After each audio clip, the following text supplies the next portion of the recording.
Hello friends, glorious GS classes में आपका स्वागत है। हम लोग अब जो शुरुआत जो चल रहे थे, क्वेश्चन नंबर हम लोग 11 नंबर पढ़ चुके थे। कहाँ तक?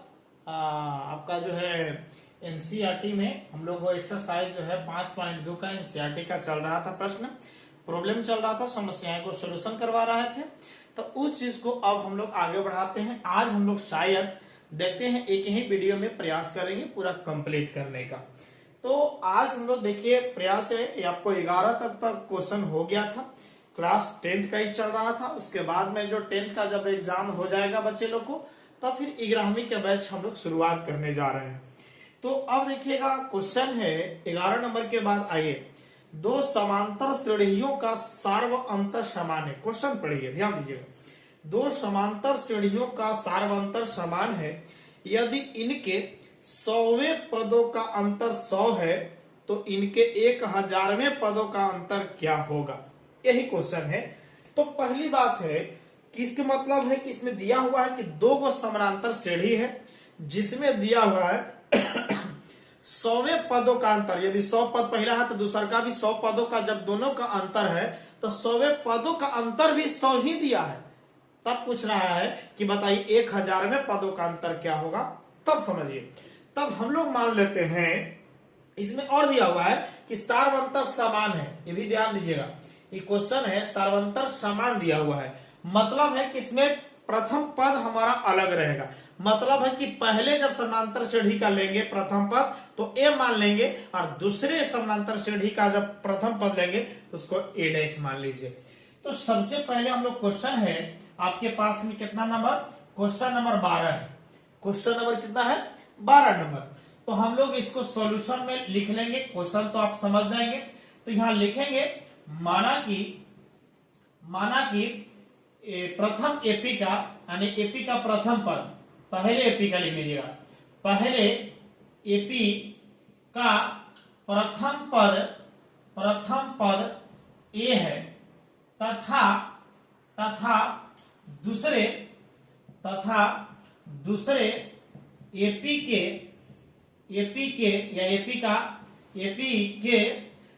प्रथम पद इसको हम लोग मान लेते हैं ए डैश है। कोई दिक्कत है?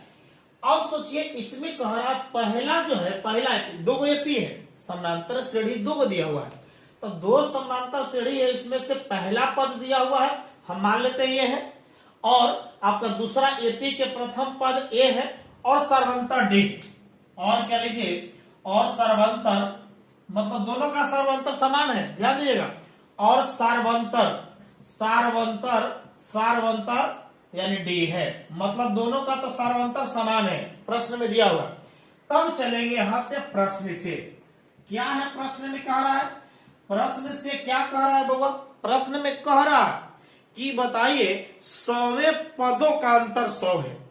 अब यहां से प्रश्न में यही क्वेश्चन है कि 100वें पदों का, तो हम मान लेते हैं कि जो पद है वह टीएम से, तो हम लोग 100वें पदों का, तो 100 पद हो गया, 100 पद, और हम लोग टी डैश दूसरा का पद मान लेते हैं। तो दूसरा दोनों का अंतर कितना है?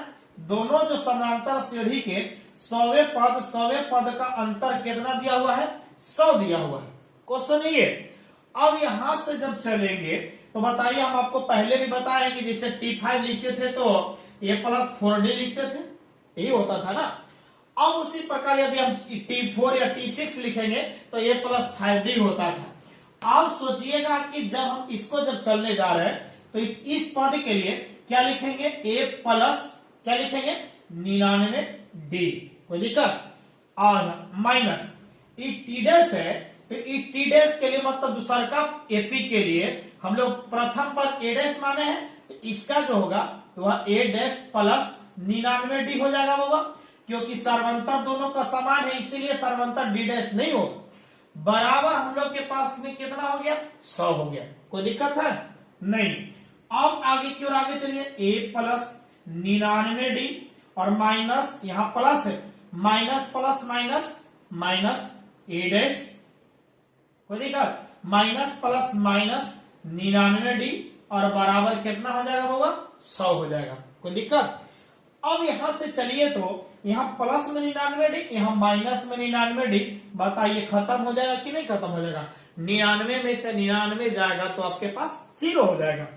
अब यहां से आपके पास बच गया a प्लस क्या बच गया a डैश बराबर कितना बचा होगा 100। समीकरण क्या मान लेंगे फर्स्ट।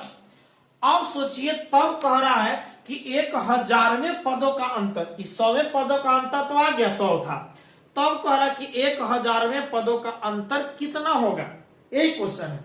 अब कोई बात नहीं है, इस समीकरण फास्ट करेंगे। पुनः प्रश्न से चलिए, पुनः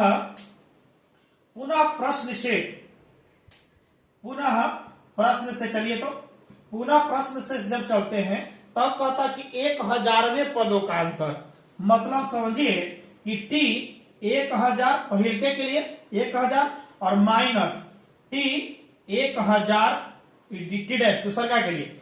अब यहां से जब चलेंगे तो एक तरह क्या लिखेगा a प्लस, बताइए सेम ऐसा ही, ये 100 था तो 99, 1000 है तो 999D हो ना, माइनस एक राइट।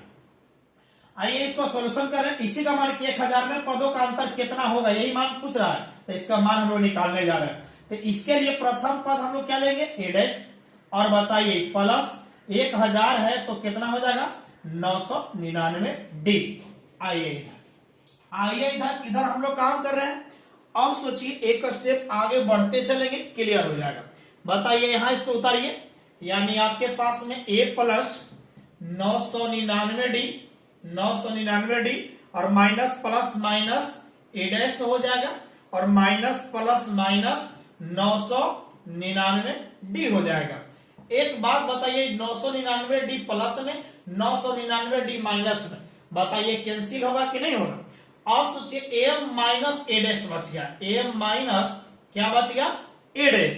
अब सोचिए कि a प्लस a डैश दिया हुआ है, sorry a plus a dash में a माइनस a डैश बचा है, ध्यान दीजिएगा a माइनस a डैश बचा हुआ है, तो a माइनस a डैश का मान बताइए कितना दिया हुआ है 100, यही तो पूछ रहा था ना। तो यहां लिखेगा कि यहाँ समीकरण फर्स्ट से मान रखने पर, या फिर यहां लिख दीजिएगा समीकरण फर्स्ट से मान रखने पर। अब बताइए कि जब मान रख देंगे तो समीकरण फर्स्ट में मान a माइनस a डैश का मान कितना दिया हुआ है 100 दिया हुआ है। बताइए मतलब है कि 1000 में पदों का अंतर भी कितना आ गया 100 है। अतः यहां क्या लिखेंगे कि 1000 में दो समानांतर श्रेणियों का लिखेगा, दोनों समानांतर श्रेणी के 1000 में पदों का अंतर कितना आता है 100 है। अतः दोनों दो समांतर श्रेणी के 1000 में पदों का अंतर कितना मिला होगा 100 है। बस यही तो आंसर है आपका, बस यही आपका विश्लेषण उत्तर हो गया। तो आप बताइए जिन बच्चों को ये जो क्वेश्चंस में समस्याएं होती थी वो नंबर आप जरूर बना लीजिएगा, जो समस्याएं आएगा आप जरूर कमेंट कीजिएगा, बताइएगा, उसको सॉल्यूशन करने का प्रयास करेंगे। तो चलिए 12 नंबर क्वेश्चन को उतार लीजिए। तो वीडियो को भी रोक करके आपको करते चलेंगे, उतारते चलिएगा। चलिए हम लोग 13 नंबर प्रश्न में चलते हैं। इसमें प्रयास करेंगे कि आज हम लोग इसको कंप्लीट ही कर ले। तो कोई दिक्कत बोलिएगा बाबा, कोई दिक्कत तो नहीं है? आज हम लोग सोच रहे हैं कि 5.2 का काम खलास कर लिया जाए। आइए चलिए क्वेश्चन आपके पास में आया 13 नंबर पढ़िए ना बाबा। ए फलना अरे बाबू पढ़ लो जी, तनी मनी पढ़ लिया किसी। तो 13 नंबर प्रश्न आइए क्या कह रहा है। 13 नंबर प्रश्न कहा कि 3 अंकों वाली कई अंकों वाली 3 अंकों वाली, तो 3 अंकों वाली कितनी संख्या है जो 7 से विभाज्य है। विभाज्य हो मतलब है विभाज्य के मतलब कि वे संख्या जो 7 से पूर्णतः विभाज्य हो, माने पूर्णतः विभाज्य होने वाली संख्या कौन होगा, जो कह रहा है कि 3 अंकों वाली चाहिए। तो 3 अंक कहां से शुरुआत होगा बुआ बताइए। तो 3 अंक शुरुआत कहां से होंगे आप लोग ही बता सकते हैं। तो 3 अंक शुरुआत 100 से, क्योंकि आप सोच लीजिए 100 13 नंबर प्रश्न है। हाँ ठीक है, 100 हम लेते हैं तो इकाई दहाई सैकड़ा, 3 अंक के मतलब इकाई दहाई सैकड़ा तक जाएगा।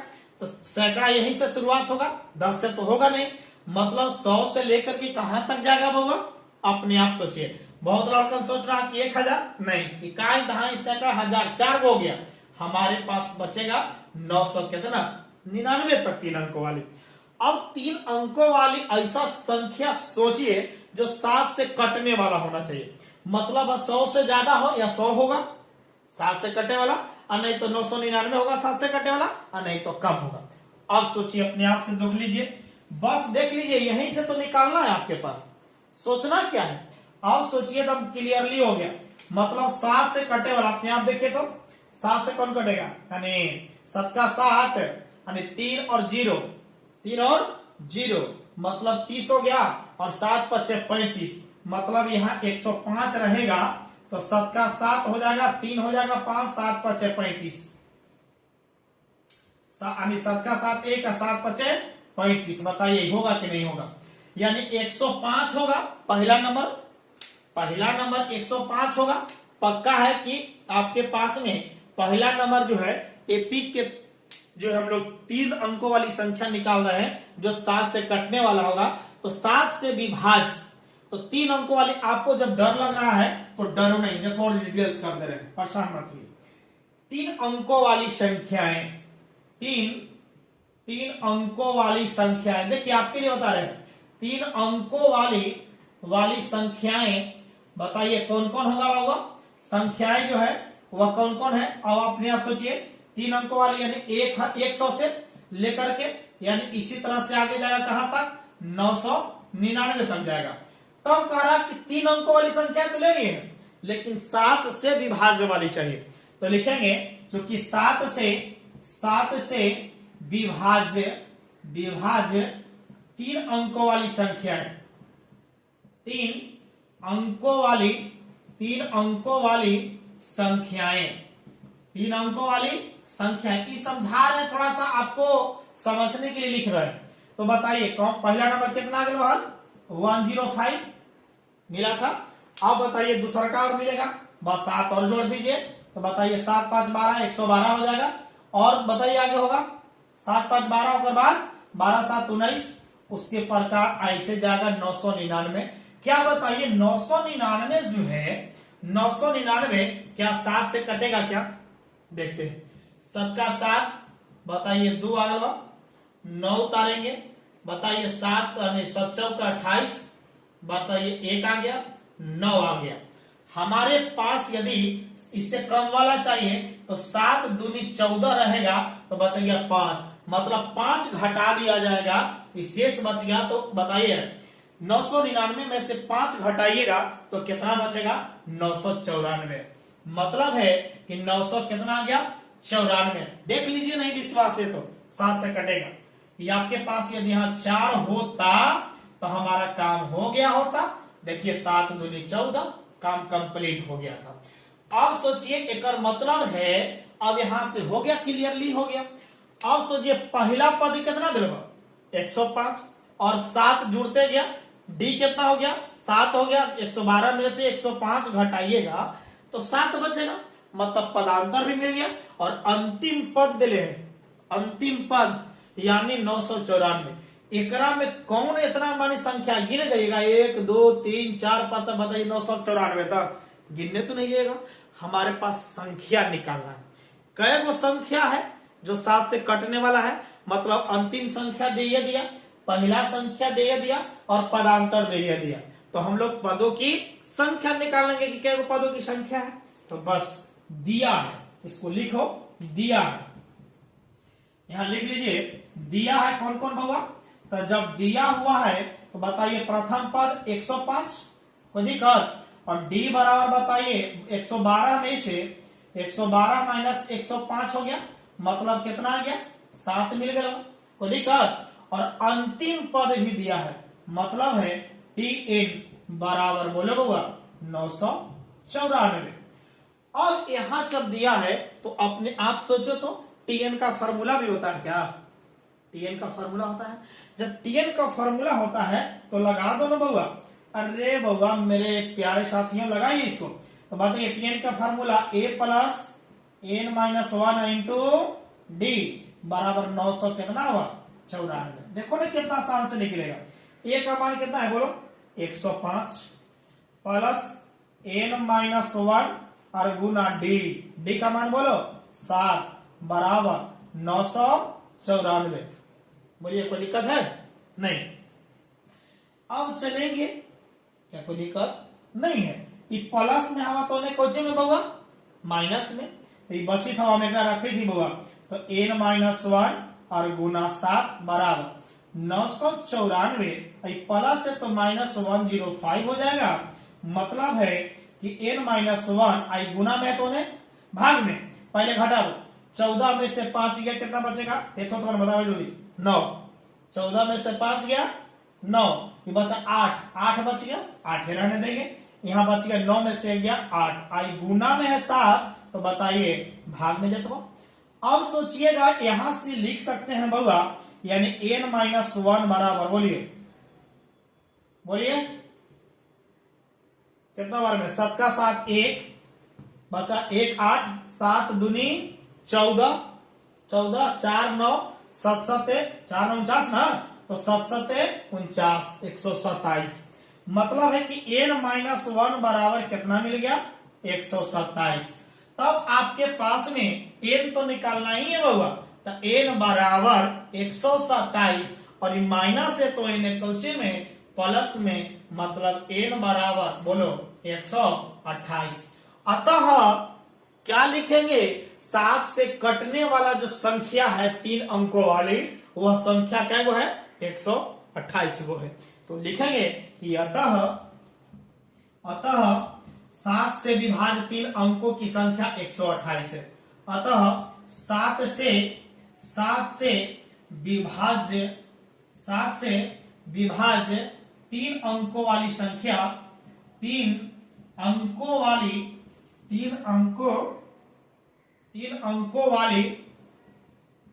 संख्याएं बताइए। संख्याएं क्या होगा? 128 है। यही तो उत्तर है आपका। तो चलिए, जितने लोग मेरे प्यारे साथियों हैं समझ में आ रहा है तो आप कमेंट जरूर कीजिए, और कमेंट करने में कमी मत कीजिए, साहस दीजिए, और हमेशा आप लोग को वीडियो आते रहेंगे। हम आपको पहले भी वादा किए और आप लोग को बता चुके हैं कि आप लोग को धीरे धीरे हम आप लोग का 1 घंटे की क्लास लेने का प्रयास करेंगे।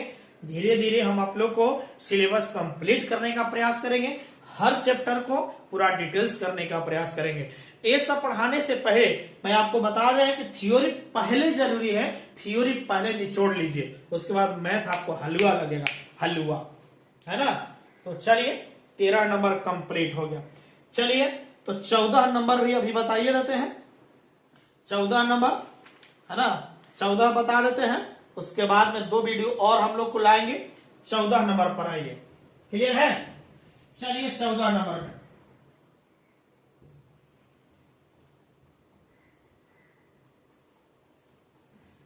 14 नंबर में क्वेश्चन का दे बउआ, पढ़ू न जी, पढ़िएगा, पढ़िए पढ़िए पढ़िए पढ़िए। तो 14 नंबर क्या कह रहा है बोलिए? 14 नंबर में क्या कहा हुआ कि देखिए 10 और 250 के बीच में 4 के कितने गुणज है? लो आई जी, 4 के कितने गुणज है? मतलब गुणज का मतलब है कि 4 से कटने वाला, मतलब है कि 4 से कटने वाला। 4 का गुणज मतलब 4 से कटने वाला। जैसे मान लेते हैं कि बताइए 2 का गुणज कौन है? तो 2 होगा, 4 होगा, 6 होगा, 8 होगा, 10 होगा, यही ना होगा। तो 2 से कटने वाला है कि नहीं है? तो उसी प्रकार ये कह रहा है, क्या कह रहा है? देखो ये कह रहा है क्या कि देखिए 10 और 250 के बीच में, फिर वैसे ही आगे 10 और 250 के बीच में, तो बताइए 4 का गुणज, बताइए 4 के गुणज में 10 आता है क्या? आता है क्या? नहीं आता। तो 4 दूनी 8, हमारा 10 और 250 के बीच चाहिए, तो 10 तो नहीं आएगा। तो 4 तिहाई 12, पक्का है कि पहला 12 होगा? बोलिए तो यहां लिखेंगे 10 और 250 के बीच में 4 के गुणज, यानी 10 और 250 के बीच का गुणज, बीच 4 का गुणज, 4 का गुणज कौन कौन होगा बोले? पहला 12 होगा, फिर बोलिए 16, 20, इसी तरह से आगे जाएगा। हमारे पास 250 अंतिम दिया है, यही है ना। अब अंतिम दिया है तो बताइए क्या 4 से कटता है क्या? भाग लगाओ, लगाने आता है ना, तो लगाइए। तो बताइए 4 छक्के 24, 1 0। अब आपके पास में आया 4 दूनी 8, 2।